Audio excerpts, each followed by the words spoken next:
چلیے ہم شروع کرتے ہیں۔ الحمد للہ رب العالمین والصلاة والسلام علی اشرف الانبیاء والمرسلین، اما بعد فاعوذ باللہ من الشیطان الرجیم من حمزه ونفخه ونفثه بسم اللہ الرحمن الرحیم رب اشرح لي صدری ويسر لي امری واحلل عقدۃ من لسانی یفقهوا قولی اللهم انفعنا بما علمتنا وعلمنا ما ينفعنا وزدنا علما وبشر عباد الذين يستمعون القول فيتبعون أحسنه أولئك الذين هداهم الله وأولئك هم أولو الألباب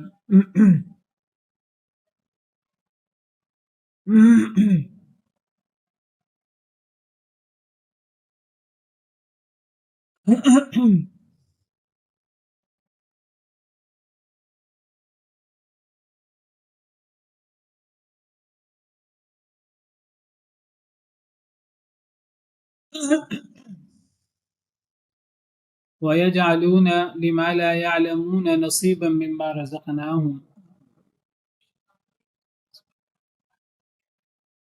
ويجعلون لما لا يعلمون نصيبا مما رزقناهم تالله لتسألن عما كنتم تفترون۔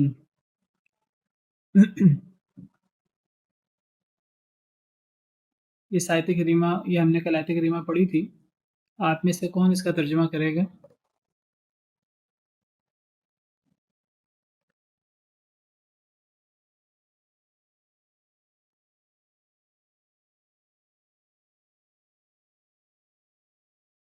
جی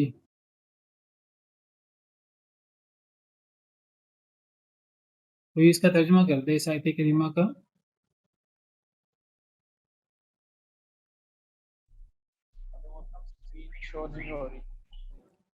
اسکرین شو نہیں ہو رہی، میں نے اسکرین شیئر کی ہوئی ہے۔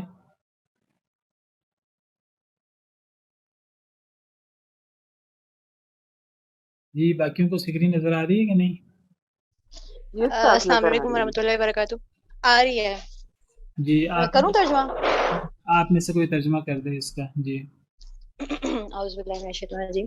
وَيَجْعَلُونَ اور وہ بناتے ہیں یا ٹھہراتے ہیں، لِمَا لَا يَعْلَمُونَ اس کے بارے میں نہیں وہ جانتے، نصیباً حصہ، مما رزقناہم اس میں سے جو دیا ہم نے ان کو، تاللہ اللہ کی قسم، لتسألن آپ سے ضرور، یعنی کہ تم لوگوں سے ضرور سوال کیا جائے گا، اما کنتم تفترون اس کے بارے میں جو تم افترا گھڑتے ہو۔ جی اس میں نا وَيَجْعَلُونَ لِمَا لَا يَعْلَمُونَ، اور وہ بناتے ہیں یا کرتے ہیں ان کے لیے، لا يعلمون جو نہیں جانتے،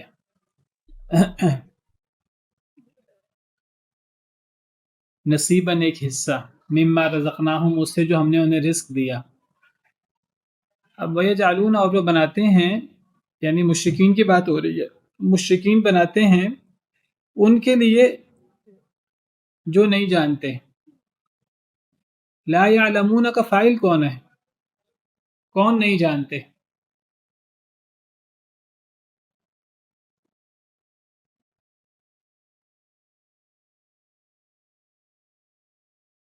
وَيَجْعَلُونَ لِمَا لَا يَعْلَمُونَ سر جن کو یہ بناتے ہیں وہ نہیں جانتے، یعنی کون؟ مطلب ان کے معبود۔ یعنی شریک، یعنی جی سر۔ شریک مراد ہے نا۔ جی سر۔ ہاں جی، وَيَجْعَلُونَ اور وہ بناتے ہیں، لِمَا لَا يَعْلَمُونَ ان کے لیے جو نہیں جانتے۔ تو لا يعلمون کا فاعل جو ہیں وہ ان کے شریک ہیں۔ بعض دفعہ ترجمہ کرتے ہوئے غلطی ہو جاتی ہے کہ لا يعلمون کا فاعل ہم وہی بنا دیتے ہیں جو یجعلون کا فاعل ہے، مشرکین۔ تو صحیح ترجمہ یہ ہے، اور وہ بناتے ہیں ان کے لیے، یعنی ان شریکوں کے لیے وہ بناتے ہیں۔ کیا بناتے ہیں؟ وہ آگے آ رہا ہے حصہ۔ تو بنانے والے کون ہیں؟ مشرکین۔ وہ کیا بناتے ہیں؟ وہ حصہ بناتے ہیں، ایک حصہ مقرر کرتے ہیں۔ کس کا حصہ؟ اس میں سے جو ہم نے انہیں رزق دیا، اس کا حصہ۔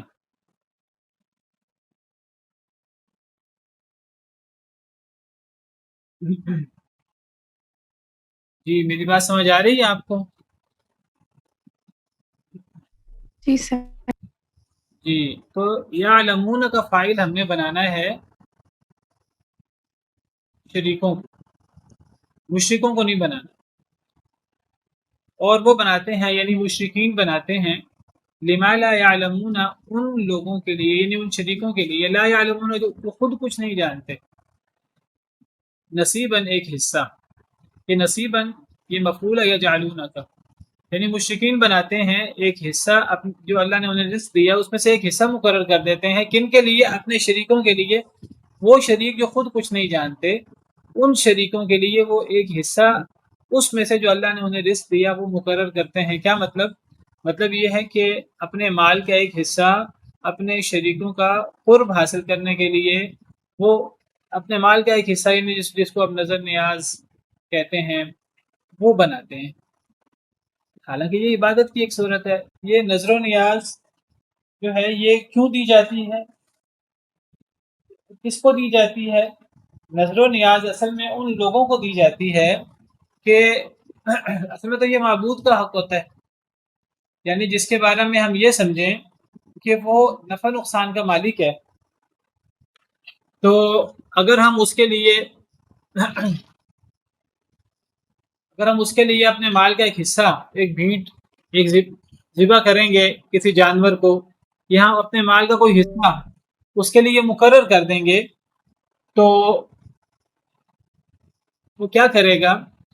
وہ ہماری اس نظر و نیاز کی وجہ سے وہ ہم سے خوش ہو کر ہمارا فائدہ کرے گا، ہمیں نقصان دہ چیزوں سے دور کرے گا.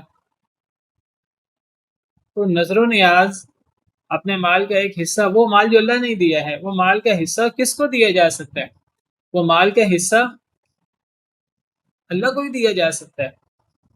اللہ کی نظر، اللہ کے نام کا، اللہ کے لیے ذبح ہو سکتا ہے، اللہ کے لیے بھیٹ ہو سکتی ہے، کرنی چاہیے اس لیے تاکہ اللہ تعالی ہمیں نفع دیں، ہماری فائدہ مند چیزیں کریں اور اللہ تعالی ہمیں نقصان سے بچائیں. اللہ تعالیٰ فرماتے ہیں کہ وہ کرتے ہیں ان کے لیے، ان شریکوں کے لیے جو کچھ نہیں جانتے، ان شریکوں کے لیے وہ اس میں سے جو ہم نے انہیں رزق دیا اپنے مال کا ایک حصہ مقرر کر دیتے ہیں. کیا مطلب وہ کچھ نہیں جانتے شریک؟ یعنی ان شریکوں کے لیے وہ مال کا ایک حصہ مقرر کرتے ہیں کہ جو شریک ان کے پاس پورا علم نہیں ہے. جب ان کے پاس پورا علم نہیں ہے تو جب ان کے پاس علم ہی نہیں ہے کہ کسی کی کیا حاجت ہے، کسی کو کس نقصان سے بچنے کی ضرورت ہے، کس کو کیا فائدہ چاہیے، جب شریکوں کو یہ پتہ ہی نہیں، جب شریک جانتے ہی نہیں، ان کے پاس کلی علم نہیں ہے، پھر عام طور پہ جن کو شریک مقرر کیا جاتا وہ تو فوت بھی ہو چکے ہوتے ہیں. اگر دنیا میں ان کے پاس کوئی علم ہو بھی زندگی میں اپنی فوت ہونے سے پہلے محدود، فوت ہونے کے بعد تو وہ بھی ختم ہو جاتا ہے. انہیں نہیں پتہ ہوتا کہ دنیا میں کیا ہو رہا ہے. نبی کریم صلی اللہ علیہ وسلم اللہ کے پاس چلے گئے. قیامت کے دن آپ بعض لوگوں کو دیکھیں گے کہ بعض لوگ آپ محسوس کریں گے کہ وہ آپ کے امتی ہیں، ان کے چمکتے ہوئے اعضاء کی وجہ سے، وضو کے نشانات سے یا جس بھی وجہ سے وہ سمجھیں گے کہ وہ نبی صلی اللہ علیہ وسلم کے امتی ہیں. تو نبی صلی اللہ علیہ وسلم انہیں کہیں گے کہ یہ میرے ساتھی ہیں، یہ میرے ساتھی ہیں، انہیں میرے قریب کیا جائے تاکہ میں انہیں حوض کوثر سے پانی پلاؤں. لیکن کیا ہوگا کہ فرشتے انہیں دور کر لیں گے. فرشتے انہیں دور کریں گے اور فرشتے انہیں نبی صلی اللہ علیہ وسلم سے دور کر کے کہیں گے کہ اے اللہ کے رسول آپ کو نہیں پتا کہ انہوں نے آپ کے پیچھے سے کیا کیا. انک لا تدری ما احدثوا بعدک، آپ کو نہیں معلوم کہ انہوں نے پیچھے سے کیا دین کے اندر اضافے کر دیے، کیا دین کے اندر تبدیلی کر دی، تو انہیں نہیں معلوم، آپ کو نہیں معلوم. تو نبی صلی اللہ علیہ وسلم اللہ کے پاس چلے گئے تو آپ کو نہیں پتا کہ آپ کے پیچھے سے پھر کیا ہوا، آپ کی امت نے، بعد میں آنے والوں نے پیچھے سے کیا کیا. تو جب آپ کو پتہ لگے گا کہ انہوں نے دین کے اندر بدعات خرافات شامل کر دی ہیں تو آپ کہیں گے سوفن سوفن لمن غیر بعدی، جس نے میرے بعد تبدیلی کر دی اس کو مجھ سے دور کر دیا جائے. تو اللہ فرماتے ہیں کہ جن شریکوں کے لیے تم نظر و نیاز اپنے مالوں کا ایک حصہ جو اللہ نے تمہیں رزق دیا ہے تم ان کے لیے مقرر کرتے ہو، تو یہ تو نظر و نیاز اس کے لیے مقرر کی جائے کہ جو نفع نقصان دے سکے. اور نفع نقصان دینے کے لیے سب سے پہلے علم ہونا ضروری ہے کہ کس کو کیا فائدہ چاہیے، کون کس مصیبت کا شکار ہے، تاکہ اس کو اس مصیبت سے دور کیا جا سکے. اللہ فرماتے ہیں کہ وہ تو جانتے ہی کچھ نہیں، لا یعلمون کا فاعل شریک ہے، اور وہ بناتے ہیں ان کے لیے جو نہیں جانتے نصیباً ایک حصہ مما رزقناہم، اس سے جو ہم نے انہیں رزق دیا. اس سے پتہ لگا کہ اللہ کے علاوہ کسی کے لیے اپنے مال کا کوئی حصہ قرب حاصل کرنے کے لیے، اس کی ذات کا قرب حاصل کرنے کے لیے مقرر کرنا، کسی کے نام کی نظر نکالنا، کسی کے نام کے نیاز نکالنا، کسی کے نام پر بھیڑ چڑھانا، ذبح کرنا، تو یہ جائز نہیں ہے، یہ شرک ہے، یہ اللہ کا حق ہے بس. تو اللہ تعالیٰ اسی لیے ناراض ہو کر فرماتے ہیں تاللہ لتسألن عما کنتم تفترون، اللہ کی قسم البتہ تم سے ضرور سوال کیا جائے گا اس بارے میں جو تم جھوٹ گڑتے تھے. یہ اللہ پہ جھوٹ گڑنا ہے. اصل میں جو لوگ بھی نظر و نیاز نکالتے ہیں غیر اللہ کے نام کی، وہ دین کے نام پر نکالتے ہیں، اور دین کے نام پہ جو کام کیا جائے تو وہ تمہیں جھوٹ ہوتا ہے.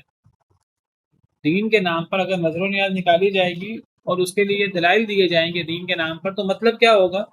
کہ مطلب یہ ہوگا کہ یہ قرآن و سنت سے ثابت ہے، اللہ نے حکم دیا ہے، نبی صلی اللہ علیہ وسلم نے حکم دیا. نہ اللہ نے حکم دیا، نہ نبی صلی اللہ علیہ وسلم نے حکم دیا، بلکہ روکا ہے غیر اللہ کی نظر و نیاز سے، جیسے یہ آیت کریمہ ہیں، دیگر نصوص ہیں.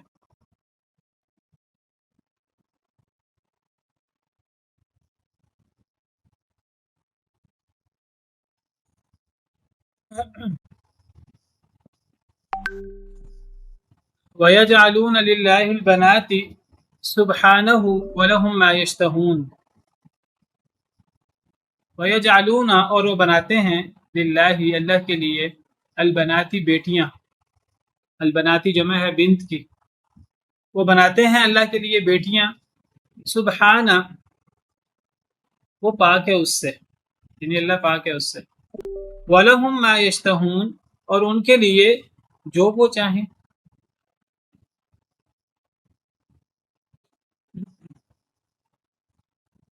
اللہ تعالیٰ مشرکین کے جو غلط عقائد ہیں وہ بیان فرما رہے ہیں.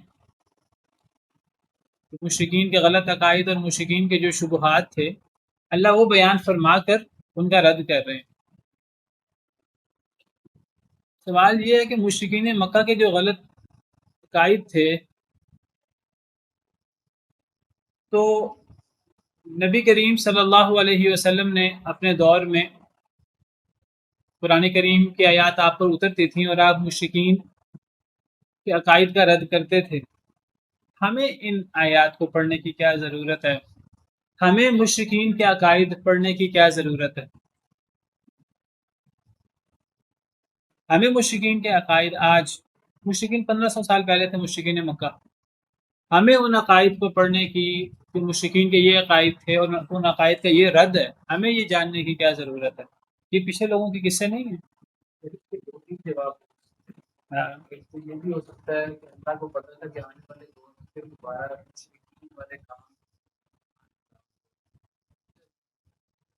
ایک ہی چیز ہوئی نا، ایک ہی آپ نے جواب دیا ہے، اور یہی جواب ہے کہ اصل میں مشرکین کے لیے تو اللہ تعالیٰ نے یہ آیات نازل کی نبی کریم صلی اللہ علیہ وسلم پر، اور نبی کریم صلی اللہ علیہ وسلم ان آیات کو پڑھ کر مشرکین کو جواب دیتے تھے. ان میں اللہ تعالیٰ نے مشرکین کے عقائد بیان کیے اور ان کا رد کیا. نبی کریم صلی اللہ علیہ وسلم نے اور آپ کے دور میں جو صحابہ کرام تھے تو وہ تو مشرکین کے عقائد پڑھتے تھے اور مشرکین کے عقائد پڑھ کر وہ ان کا جواب بھی جان لیتے تھے. بیٹا رہنے تو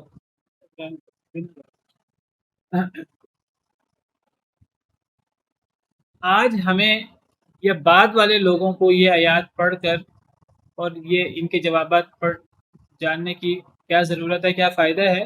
تو فائدہ یہ ہے کہ یہ شرکیہ اعمال مشرک بعد میں بھی موجود ہیں. کہ نبی صلی اللہ علیہ وسلم کے بعد مشرکین مکہ کے بعد بھی مشرک موجود رہے ہمیشہ، کفار میں بھی اور مسلمانوں میں بھی. اللہ معاف کرے، مسلمانوں میں بھی لوگ اسلام لا کر ایمان لا کر بھی شرک میں اور شرکیہ افعال میں مبتلا رہے.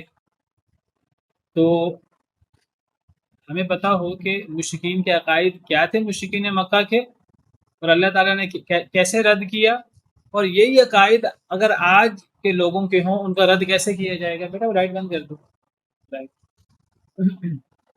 یہی عقائد اگر آج کے لوگوں کے ہوں تو ان کا رد کیسے کیا جائے گا، ہمیں پتہ ہونا چاہیے.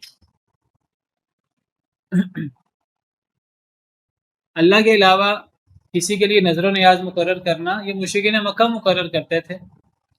آج بھی مشرکین غیر اللہ کے لیے نظر و نیاز دیتے ہیں. تو غیر اللہ کے نظر و نیاز دینا یہ جائز نہیں ہے. اس لیے جائز نہیں ہے کہ نظر و نیاز اسے یہ عبادت ہے. یہ کسی کا قرب حاصل کرنے کے لیے یہ نظر و نیاز اسے دی جا سکتی جو نفع نقصان کا مالک ہو، جو معبود ہو، معبود برحق. تو جو جانتے ہی نہیں ہیں، جن کے پاس علم ہی نہیں ہے، اور اگر کوئی محدود علم تھا ان کی زندگی میں اب تو فوت بھی ہو چکے ہیں. تو جب ان کو علم ہی نہیں ہے تو وہ کسی کو کیا نفع دے سکیں گے، کسی کو کیا نقصان سے بچا سکیں گے.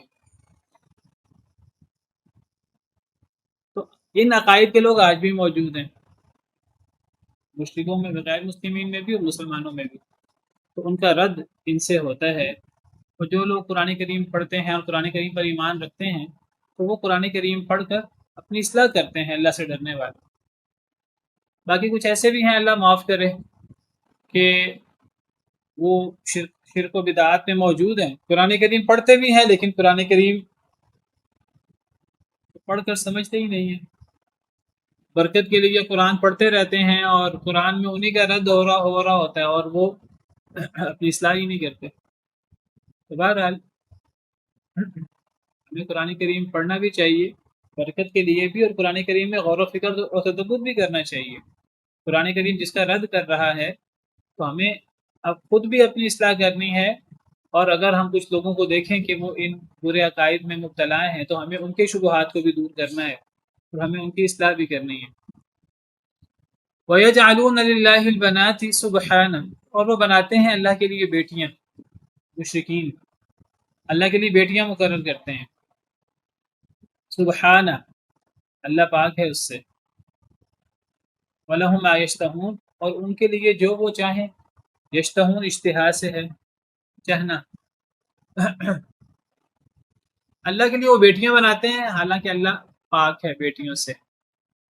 اور پھر اللہ تعجب سے کہتے ہیں کہ تم اللہ کے لیے تو بیٹیاں مقرر کرتے ہو اور تم خود تو بیٹے چاہتے ہو.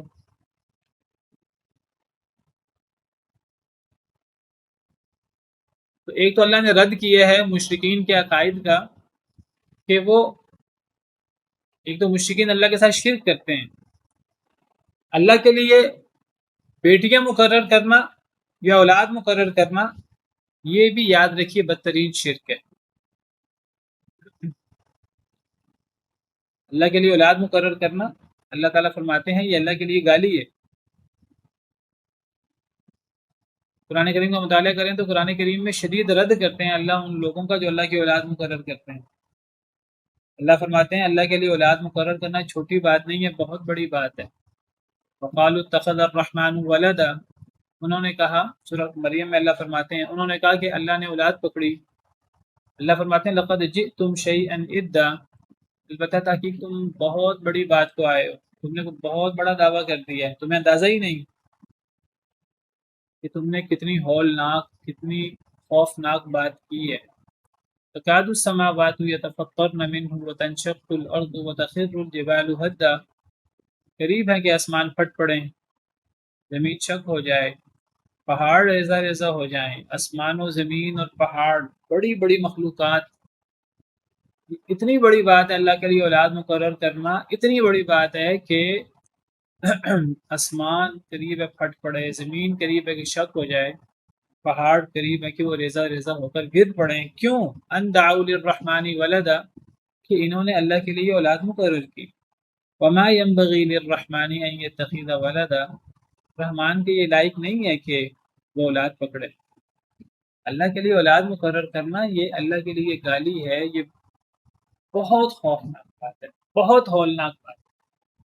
سورہ کہف کے شروع میں اللہ تعالیٰ فرماتے ہیں الحمدللہ الذی انزل علی عبده الکتاب ولم یجعل له عوجا قیما لینذر بأسا شدیدا من لدنه ویبشر المؤمنین الذین یعملون الصالحات ان لهم اجرا حسنا ماکثین فیہ ابدا وینذر الذین قالوا اتخذ اللہ ولدا۔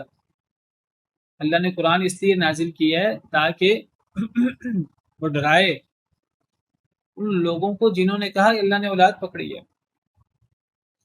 ما لهم به من علم ولا لآبائهم، کہ جو لوگ اللہ کے لیے اولاد مقرر کرتے ہیں نہ ان کے پاس کوئی علم ہے نہ ان کے باپ دادا کے پاس کوئی علم ہے، وہ بھی اللہ کے لیے اولاد مقرر کرتے رہے، ان کے باپ دادا بھی اللہ کے لیے اولاد مقرر کرتے رہے، نہ ان کے پاس کوئی علم ہے، وہ بھی جاہل ہیں، ان کے باپ دادا بھی جاہل ہیں۔ کبرت کلمۃ تخرج من افواہہم، بہت بڑی بات ہے جو ان کے منہ سے نکل رہی ہے، چھوٹی بات نہیں ہے، یہ بہت بڑی بات ہے۔ اگر کوئی اپنی اصلاح کر لے دنیا میں قرآن پڑھ کر یا کسی سے سن کر تو بہت اچھی بات ہے، اگر کوئی اصلاح نہیں کرے گا تو اس کی دنیا آخرت تباہ ہو جائے گی۔ بہت بڑی بات ہے جو ان کے منہ سے نکلی، ان یقولون الا کذبا، نہیں وہ بات کر رہے ہیں مگر جھوٹی۔ اللہ کے لیے اولاد مقرر کرنا یہ بدترین شرک ہے، اللہ کے لیے یہ گالی ہے۔ حدیث مبارکہ ہے، اللہ تعالیٰ فرماتے ہیں کہ ابن آدم اللہ کو گالی دیتا ہے اور اللہ کو جھٹلاتا ہے۔ میں آپ کے سامنے حدیث مبارکہ رکھتا ہوں، اس سے پتہ لگتا ہے کہ اللہ کے لیے اولاد مقرر کرنا اللہ کو کتنا ناپسند ہے اور اللہ کو یہ کتنا غضبناک کرتا ہے۔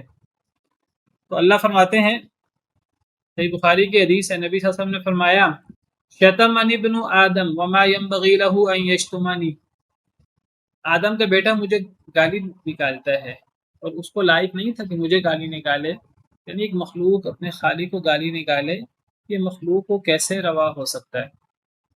وتکذبنی، اور ابن آدم مجھے جھوٹا کہتا ہے، مجھ پہ جھوٹ باندھتا ہے۔ وما ينبغي له، اور اس کو یہ لائق نہیں تھا کہ وہ مجھ پہ جھوٹ باندھے۔ اما شتمہ، رہا اس کا مجھے گالی نکالنا، فقولہ، تو اس کا یہ کہنا ان لی ولدا، کہ میری اولاد ہے۔ واما تکذیبہ، اور جہاں تک اس کا میری تکذیب کرنا ہے، مجھے جھٹلانا ہے، فقولہ، تو اس کا یہ کہنا ہے لیس یعیدنی کما بدأنی، کہ جس طرح اللہ نے مجھے پہلی دفعہ پیدا کیا وہ مجھے دوبارہ پیدا نہیں کر سکتا، مرنے کے بعد دوبارہ زندہ نہیں کر سکتا۔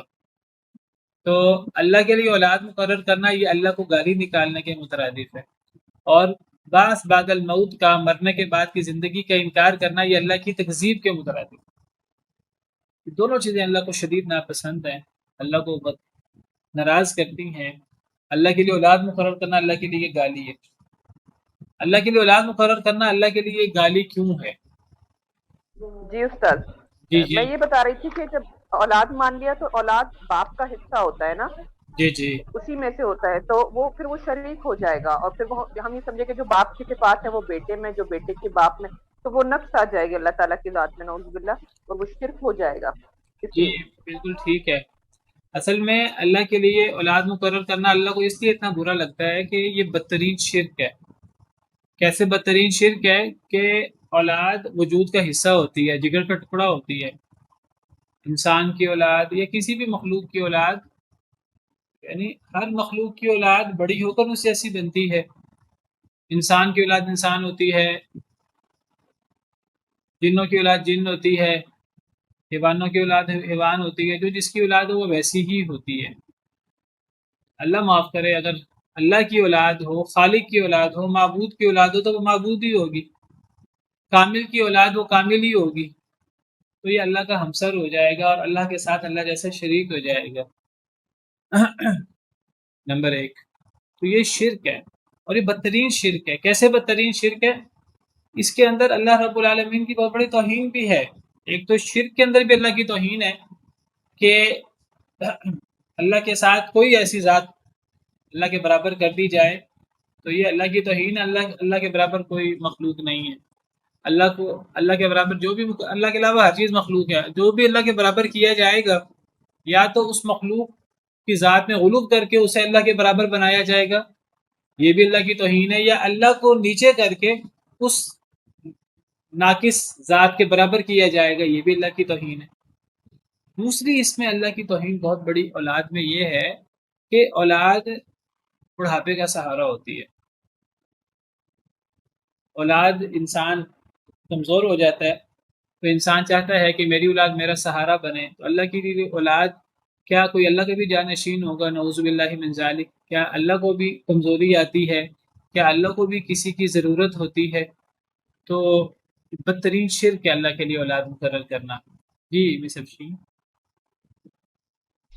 اور ایک یہ بھی پوائنٹ کہ وہ جیسے کہ بیٹی اب اللہ کے لیے کہتے ہیں کہ فرشتے اللہ کی بیٹیاں ہیں، اور یعنی کہ خود جیسے کہ اگلی آیت میں کہ جب ان کو کوئی کہتا ہے تو ان کے چہرے سیاہ ہو جاتے ہیں اور خود بیٹے جاتے ہیں، اور کتنا ظلم کرتے ہیں کہ اللہ کے لیے بیٹیاں مقرر کر دیتے ہیں کہ یہ اللہ کی بیٹیاں ہیں۔ جی یہ تو الگ موضوع ہے جس پہ میں نے ابھی بات کرنی ہے۔ ابھی تو میں صرف اولاد کے حوالے سے بات کر رہا ہوں کہ اللہ کے لیے اولاد مقرر کرنا یہ اللہ کے لیے گالی ہے اور بدترین شرک ہے، اور یہ اتنی بڑی بات ہے کہ آسمان، زمین، پہاڑ اس کو برداشت نہیں کر سکتے۔ قریب ہے کہ وہ ہٹ جائیں اور گر جائیں اور ریزہ ریزہ ہو جائیں، اتنی بڑی بات ہے۔ پھر اس سے بڑھ کر اللہ فرماتے ہیں، ایک تو اللہ کے لیے اولاد مقرر کرنا اللہ کو اتنا ناپسند ہے، پھر اولاد میں سے اولاد مقرر کی تو اولاد کون سی مقرر کی؟ تو یہ گناہ در گناہ۔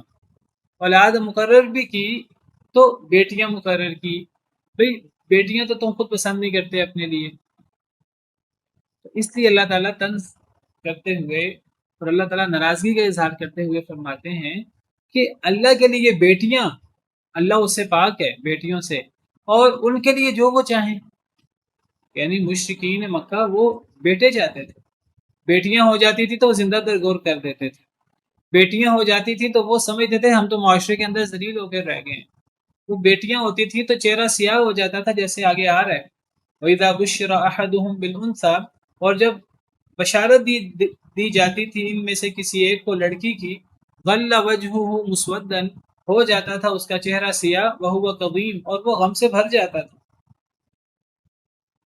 تم نے اگر اللہ کے لیے اولاد مقرر کی، یہ ایک تو اللہ کو گالی دی اور بدترین توہین کی اللہ تعالیٰ کی، اللہ کے ساتھ بدترین شرک کیا، اور پھر تم نے اولاد مقرر کی بھی تو بیٹیاں، اللہ تو بیٹیوں سب سے پاک ہے، تم نے اولاد مقرر بھی کی تو وہ جو تمہاری نظروں میں ناقص ہے، اگر تمہارے ہاں وہ ہو جائے تو تم لوگوں سے منہ چھپاتے پھرتے ہو، اللہ کے لیے وہ مقرر کرتی ہے۔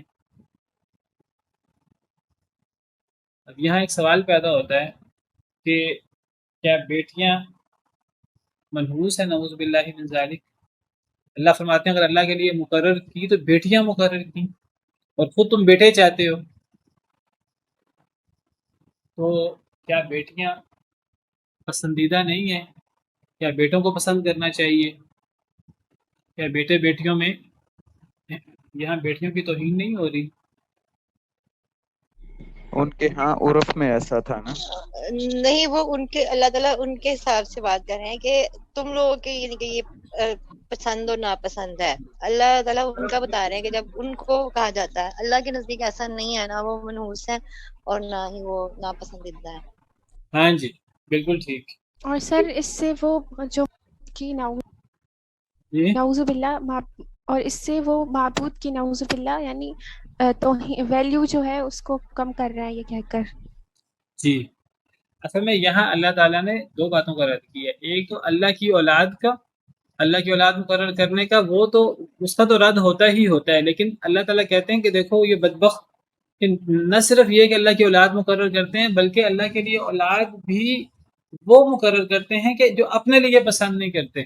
یعنی ان کے ہاں کلچر یہ تھا کہ وہ لڑکیوں کو اتنا ناپسند کرتے تھے کہ وہ لڑکیوں کو زندہ ترگور کر دیتے تھے. اور کسی کے ہاں لڑکی ہو جاتی ہے، حالانکہ یہ بشارت کی بات ہے، خوشی کی بات ہے، لیکن اس کا چہرہ سیاہ ہو جاتا تھا اور وہ لوگوں سے چھپتا پھرتا تھا کہ جی میں تو بڑا رسوا ہو گیا، میری یہاں بیٹی ہو گئی. تو یہ ان کے کلچر کی بات ہے.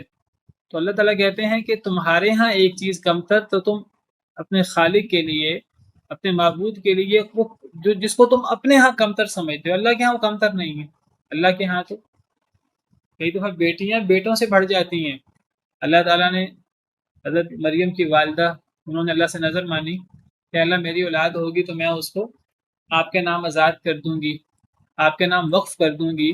تو جب اللہ تعالیٰ نے بیٹی دی تو وہ کہنے لگی اے اللہ میں نے تو نظر مانی تھی، ان کا خیال تھا بیٹا ہوگا. تو وہ بیٹوں کو نظر کرتے تھے وہ لوگ اللہ کے لیے، اللہ کے دین کے لیے. ظاہر بات ہے مرد جو کام کر سکتا ہے دین کے غلبے کا، باہر نکل کر آزادانہ، اس انداز سے عورت تو نہیں کر سکتی. تو وہ کہنے لگی کہ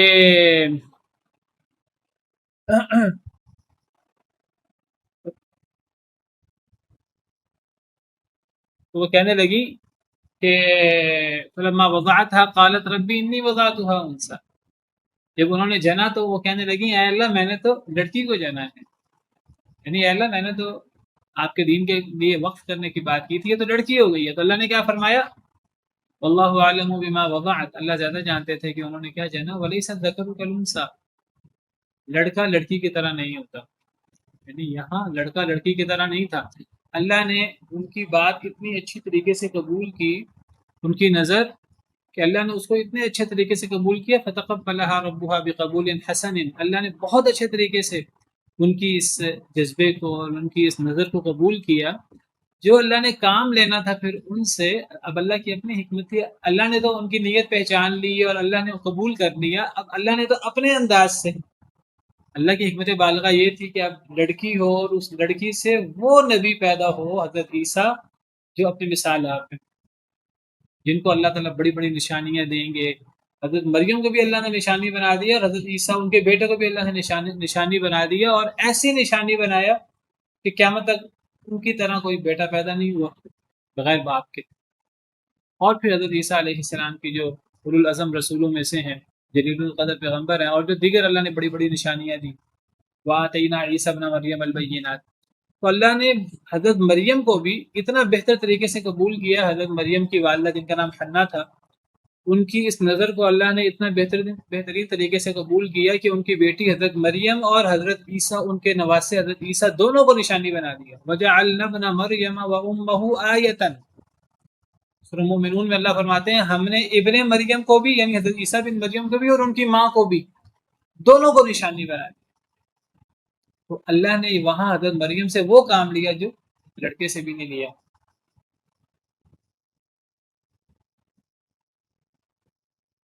جی تو بات یہ ہو رہی تھی کہ اللہ کے ہاں تو لڑکا لڑکی میں فرق نہیں ہے.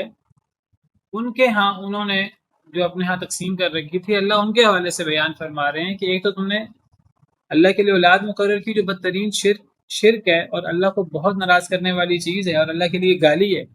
اور پھر تم نے اگر اولاد مقرر کی بھی تو تم نے وہ مقرر کی جو تمہارے ہاں اتنی کمتر ہے کہ تم اسے زندہ تردور کر دیتے ہو اور تم لوگوں سے منہ چھپاتے پھرتے. تو تم نے ایک تو اولاد مقرر کی اور پھر اس سے آگے بڑھ کر اولاد بھی وہ مقرر کی جس کو تم اپنے ہاں کمتر سمجھتے ہو.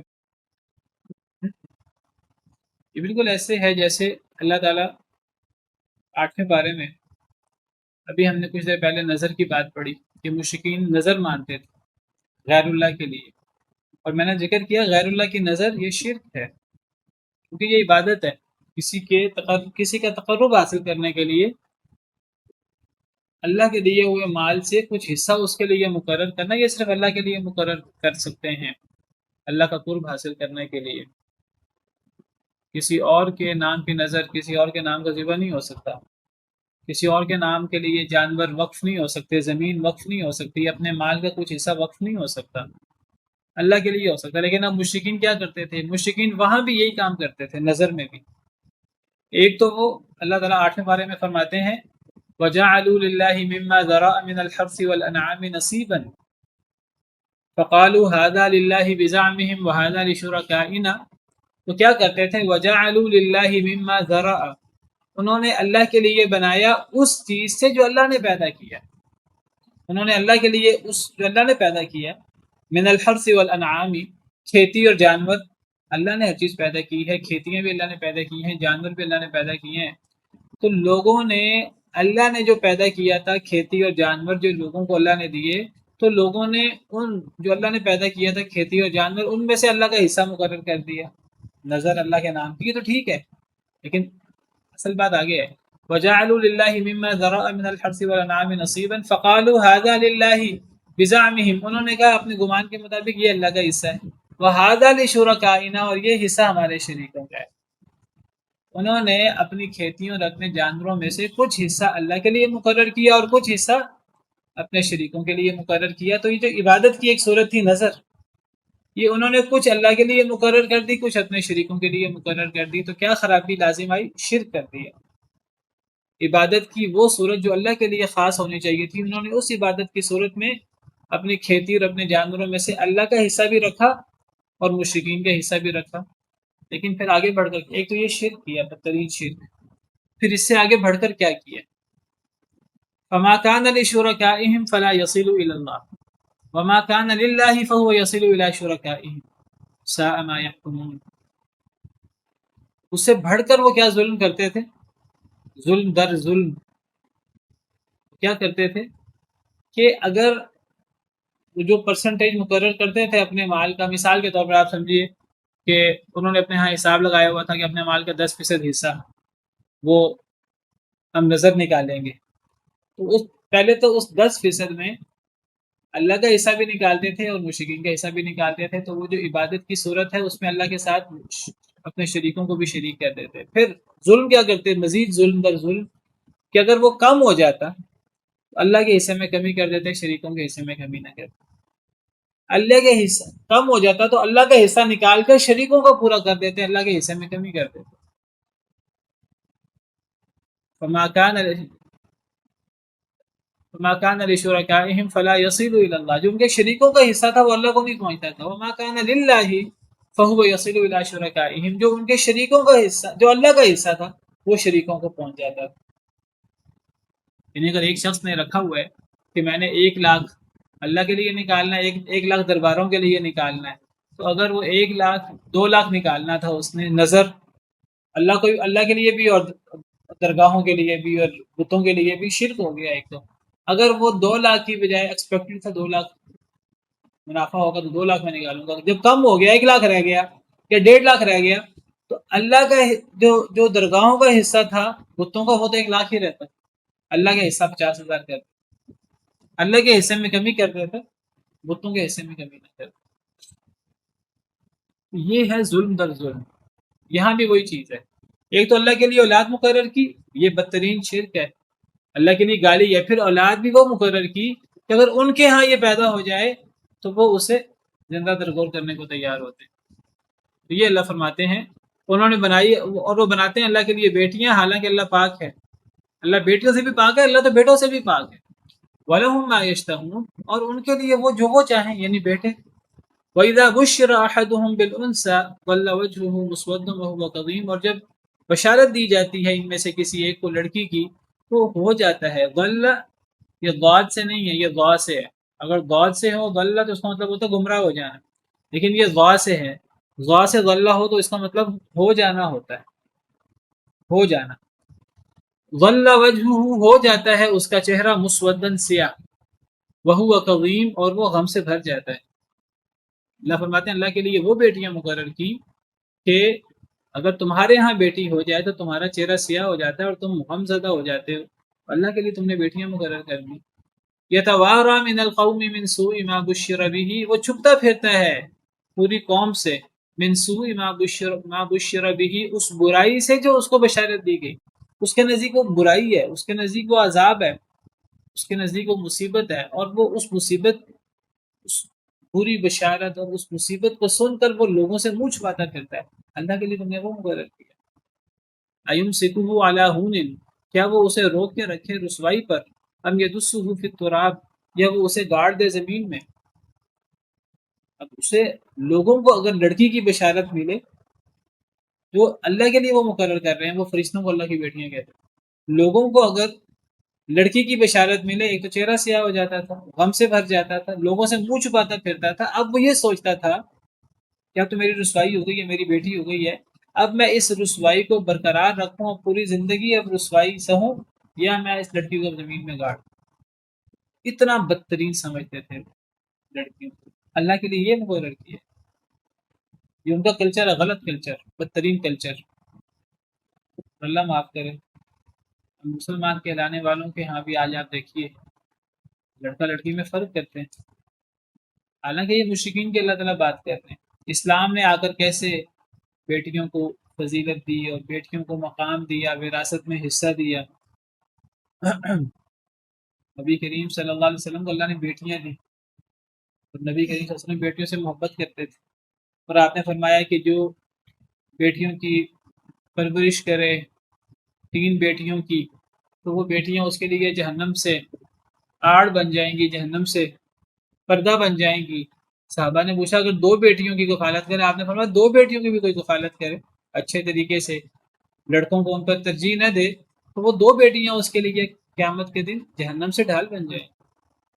اسلام میں اتنا مقام دیا۔ سیدہ فاطمہ رضی اللہ تعالی عنہا آتی تھی نبی صلی اللہ علیہ وسلم کی خدمت میں، تو آپ کھڑے ہو جاتے تھے، آپ کھڑے ہو کر استقبال کرتے تھے اپنی بیٹی کا، ماتھے پر بوسہ دیتے تھے، استقبال کرتے تھے، اپنی جگہ پر انہیں بٹھاتے تھے۔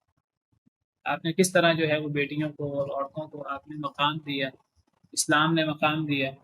آج مسلمان بھی اللہ معاف کرے، کئی ایسے گھرانے بھی ہیں جہاں بیٹیاں ہونے پر لڑائیاں ہو جاتی ہیں، جھگڑے ہو جاتے ہیں، قتل ہو جاتے ہیں، اللہ معاف کرے، لوگ بیٹیوں کو مار دیتے ہیں، اللہ معاف کرے، اور اپنے آپ کو مسلمان کہلاتے ہیں۔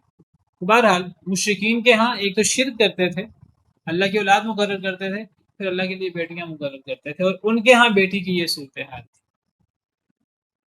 وہ رسوائی برداشت نہیں کر پاتے تو بیٹیوں کو زندہ درگور کر دیتے تھے، کہتے تھے آپ بہادری کا کام کیا، اللہ معاف کرے، یہ کون سی بہادری ہے۔ الا ساء ما يحكمون، خبردار بہت برا تھا جو وہ فیصلہ کرتے تھے، کتنا برا فیصلہ وہ کرتے تھے۔ ایک تو بیٹیوں کو بیٹوں سے کمتر سمجھنا، اور پھر اللہ کے لیے اولاد مقرر کرنا، اور اولاد میں بھی جو اپنے لیے صحیح نہیں سمجھتے تھے وہ مقرر کرنا۔ جس سے کوئی یہ نہ سمجھے کہ اگر اللہ کے لیے وہ بیٹے مقرر کرتے تو پھر اللہ راضی رہتے، اللہ خوش رہتے۔ نہیں، اللہ کے لیے بیٹے مقرر کرنا بھی اللہ کے لیے گالی ہے، اللہ کے لیے شرک۔ لیکن اللہ بتا رہے ہیں دیکھیں وہ ظلم و ستم کی، اور وہ اللہ کے بارے میں وہ کس گمراہی میں پہنچ چکے تھے۔ للذین لا یؤمنون بالآخرۃ مثل السوء، ان لوگوں کے لیے جو نہیں ایمان لاتے آخرت پر بری مثال ہے۔ ان لوگوں کے لیے بری مثال ہے، کن لوگوں کے لیے جو آخرت پر ایمان نہیں لاتے۔ بری مثال کیا ہے؟ یہ دیکھیں جو لوگ آخرت پر ایمان نہیں لاتے کس طرح وہ کفر کر رہے ہیں اللہ کے ساتھ، کس طرح وہ جہالت کے شکار ہیں۔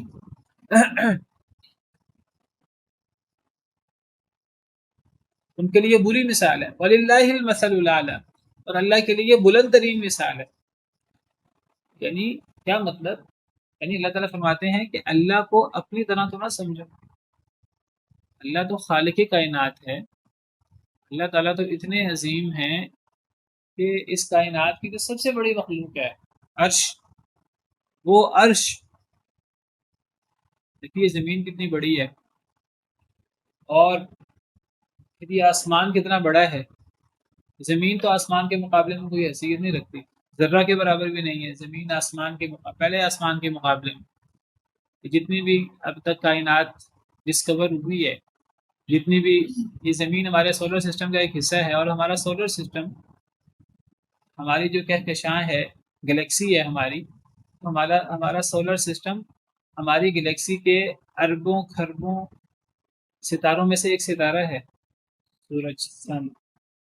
یہ سولر سسٹم یہ ایک ستارہ ہے سورج، ہمارا پورا جو سولر سسٹم ہے، صرف ہماری گلیکسی میں اربوں اس طرح کے سسٹمز ہیں. ہماری گلیکسی جو ملکی وے ہے، ہماری گلیکسی کی طرح کی اربوں خربوں گلیکسیز ہیں. یہ ساری کی ساری پہلے آسمان کے نیچے ہیں.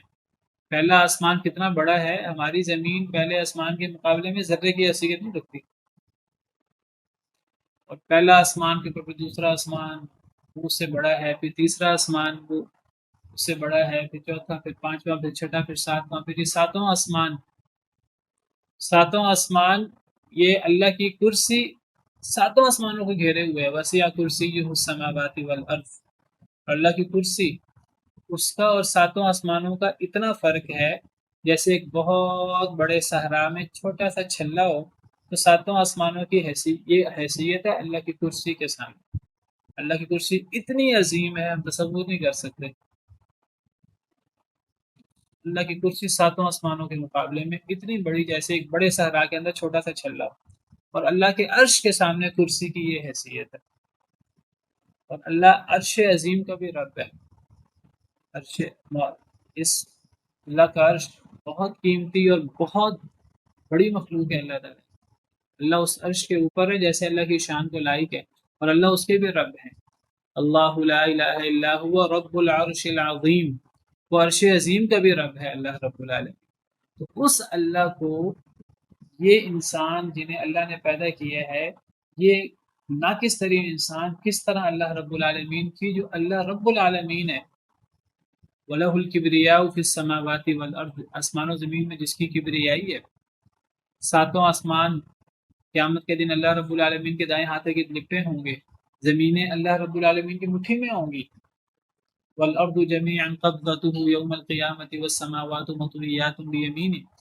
اس اللہ کو کی یہ کس طرح توہین کرتے ہیں، اور اس اللہ کے بارے میں ان کا رویہ کیا ہے، اور اس اللہ کو اپنی طرح سمجھتے ہیں.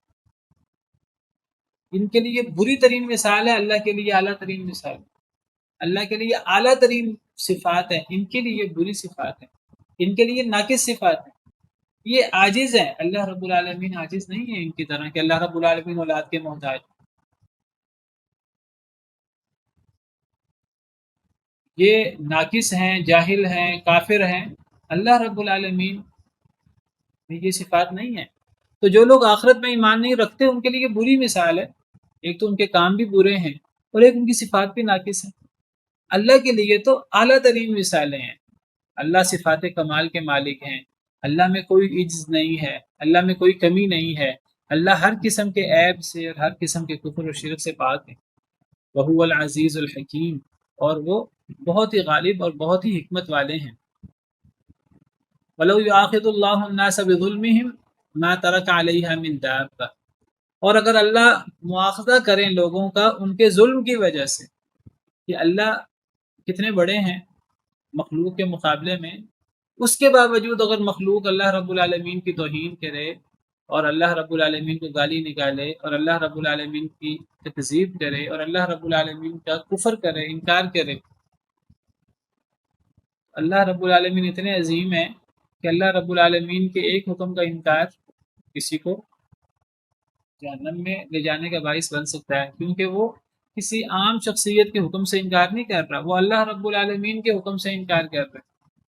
آپ دنیا کے بادشاہوں کو سمجھ لیجیے. دنیا میں جو بہت ناقص سے بادشاہ ہوتے ہیں، کوئی ان کی خلاف ورزی کرے تو کس طرح پھر وہ سزا دیتے ہیں. تو اللہ رب العالمین تو بادشاہوں کے بادشاہ ہیں. کوئی کسی دنیا کے بادشاہ کی توہین کرے، تذلیل کرے، یہاں تو اللہ رب العالمین کی توہین ہو رہی ہے. اگر اللہ مواخذہ کرنا شروع کر دیں لوگوں کا، لوگوں کے ظلم کی وجہ سے، اب لوگ پھر جب اللہ کی توہین کرتے ہیں اور اللہ کا انکار کرتے ہیں اور اللہ کو گالی نکالتے ہیں، تو پھر وہ چھوٹی موٹی توہین نہیں کرتے، پھر چھوٹا موٹا ظلم نہیں کرتے، پھر وہ ظلم بھی کون سا کرتے ہیں؟ ان الشرک لظلم عظیم. پھر جب اللہ کے ساتھ اوروں کو شریک بناتے ہیں، اس سے بڑا ظلم کوئی نہیں ہے. اور وہ ظلم کس کے ساتھ کر رہے ہیں؟ اپنے جیسے کسی شخصیت کے، کسی ناقص کے ساتھ نہیں کر رہے، اپنے کوئی ماں باپ کے ساتھ نہیں کر رہے، اس دنیا میں کسی بادشاہ کے ساتھ نہیں کر رہے، وہ رب العالمین کے ساتھ کر رہے ہیں. اللہ فرماتے ہیں اگر اللہ لوگوں کا مواخذہ شروع کر دے لوگوں کے ظلم کی وجہ سے، ما ترک علیہا من دابہ، تو نہ چھوڑے اس زمین پر، علیہا اس پر یعنی اس زمین پر، من دابہ کوئی چھپایا، یعنی لوگوں کے جرم اتنے بڑے بڑے ہیں کہ اگر ایک جرم لے لیں کسی کا ایک شرک لے لیں، جس طرح ہم نے پیچھے پڑھا، صرف اللہ کے ساتھ شرک نہیں کرتے، اللہ کی اولاد مقرر کرتے ہیں، اولاد بدترین شرک ہے، پھر اولاد میں بھی لڑکیاں مقرر کرتے ہیں، اپنے پاس لڑکی ہو جائے تو وہ زندہ ترغور کرنے پر تیار ہوتے ہیں۔ اگر اللہ ان کے ایک ظلم کا دنیا کے اندر مواخذہ کرنا شروع کر دے، جو حساب کی سزا ہے ایک ان کے ظلم کی، اللہ ان کو دینا شروع کرے، تو ان کا جرم اتنا منحوس ہے اور اس پہ اثرات اتنے زیادہ ہیں کہ پوری زمین کے جانور اللہ کے عذاب کا شکار ہو۔ کوئی ایک شخص اللہ کے ساتھ جب شرک کرتا ہے، جب ظلم کرتا ہے، جب کفر کرتا ہے، جب شرک کرتا ہے اس قسم کا، تو اس کے عمل کی نحوست اتنی زیادہ ہوتی ہے کہ اگر اللہ کا عذاب آئے وہ اتنا سخت عذاب ہوگا، ایک آدمی کے ظلم کا اتنا سخت عذاب ہوگا کہ پوری زمین کے جانور بھی اس عذاب کا شکار ہو جائیں، اتنا وہ اس کا عمل منحوس ہے، اس کی نحوست اتنی زیادہ ہے، ایک جانور بھی زمین پہ باقی نہ بچے۔ اگر دنیا میں اللہ کا ماں حق ہو ان کے اس گناہ کی سزا دیں، کیا مطلب یہ ہے کہ اگر دنیا میں ان کے اس جرم کی سزا نہیں ملتی تو اس کا مطلب یہ نہیں ہے کہ ان کا جرم ہلکا ہے یا اللہ نے معاف کر دینا ہے، ان کی جرم کی سزا کما حق ہو ملے گی، اور آخرت میں ملے گی، ہمیشہ ہمیش کی سزا ملے گی، اور جتنے انہوں نے ظلم کیے، جتنی زیادتی کی، سب کی سزا ملے گی۔ لیکن دنیا میں اللہ یہ سزا نہیں دیتے، کیونکہ اللہ نے دنیا کو دارالجزا نہیں بنایا۔ اگر دنیا میں اللہ تعالیٰ سزا دینا شروع کر دے تو امتحان ختم ہو جائے، دنیا تو دارالابتلاء ہے۔ اللہ صرف نحوست بتا رہے ہیں کہ ان کے اعمال کی نحوست کتنے زیادہ۔ اگر اللہ حقیقی مواخذہ کرنا شروع کر دیں لوگوں کے ظلم کی وجہ سے، اس زمین پر ایک چھپایا باقی نہ بچے۔ آپ حیران ہوں گے کہ چھپائے کا تو قصور ہی کوئی نہیں ہوتا، جب کسی شخص پر اللہ اس کے ظلم کی وجہ سے عذاب آتا ہے تو بعض دفعہ اتنا سخت عذاب ہوتا ہے کہ وہ عذاب کے ساتھ اور جانور بھی اور دیگر لوگ بھی اس کا شکار ہو جاتے ہیں۔ دیکھیے کچھ ظالم اور کفار اور اللہ کے نافرمانوں کی وجہ سے زلزلہ آتا ہے، عذاب آتا ہے، سیلاب آتا ہے، تو اس میں کئی دفعہ نماز پڑھنے والے نیک لوگ بھی، اور چلیں یہ تو انسان ہیں، انسانوں کی پھر کمیاں کوتاہیاں ہوں گی، نیک لوگوں کی بھی ہوں گی، جانور بھی بیچارے شکار ہو جاتے ہیں۔ اللہ تعالیٰ ان کو کسی اور طریقے سے کمپنسیٹ کر لیں گے، اللہ کی طرف سے کوئی ظلم نہیں ہے، اللہ کی طرف سے کوئی زیادتی نہیں ہے۔ اگر ایک برے انسان کی وجہ سے ایک نیک شخص بھی عذاب کی لپیٹ میں آ جاتا ہے، اللہ قیامت کے دن اس نیک شخص کو اس کی اپنی نیت پر اٹھا کر اس کو کمپنسیٹ کر دیں، تو اللہ نے تو اس نیک شخص کو کمپنسیٹ کر دیا، مرنا تو اس نے تھا ہی کسی اور طریقے سے، اس کو تو اللہ کمپنسیٹ کر دیں گے، لیکن اس آدمی کا جرم کتنا بڑا ہے جس کی وجہ سے عذاب کتنا پھیل جاتا ہے۔ عائشہ نے پوچھا تھا رسول اللہ صلی اللہ علیہ وسلم سے، جب انہوں نے بتایا تھا کہ یہ خانہ کعبہ پہ کچھ چڑھائی کریں گے اور پھر ایک کھلے میدان کے اندر وہ سب کو دھنسا دیا جائے گا، بالکل ایسے ہی ہے۔ یعنی یہ اصل میں ہم جرموں کو ہلکا سمجھتے ہیں، اللہ فرما رہے ہیں کسی کا جرم ہلکا نہیں ہوتا۔ دنیا میں اگر سزا زیادہ نہیں ملی، دنیا دارالجزا ہے ہی نہیں ہے، تو آخرت میں کما حقوق سزا ملنی ہے۔ اگر دنیا میں اللہ سزا دینا شروع کرے، دنیا میں ایک جانور باقی نہ بچے، وَلَٰكِن يُؤَخِّرُهُمْ إِلَىٰ أَجَلٍ مُّسَمًّى، لیکن اللہ انہیں ڈھیل دیتے ہیں ایک وقت مقررہ تک۔ کیا مطلب؟ یعنی ان کا جو جرم ہے وہ بہت بڑا ہے، اور اس کی حقیقی سزا بھی بہت بڑی جو قیامت کے دن ملنی ہے۔ اللہ دنیا میں وہ سزا نہیں دیتے، اللہ ڈھیل دے دیتے ہیں دنیا میں وقت مقررہ تک، موت تک۔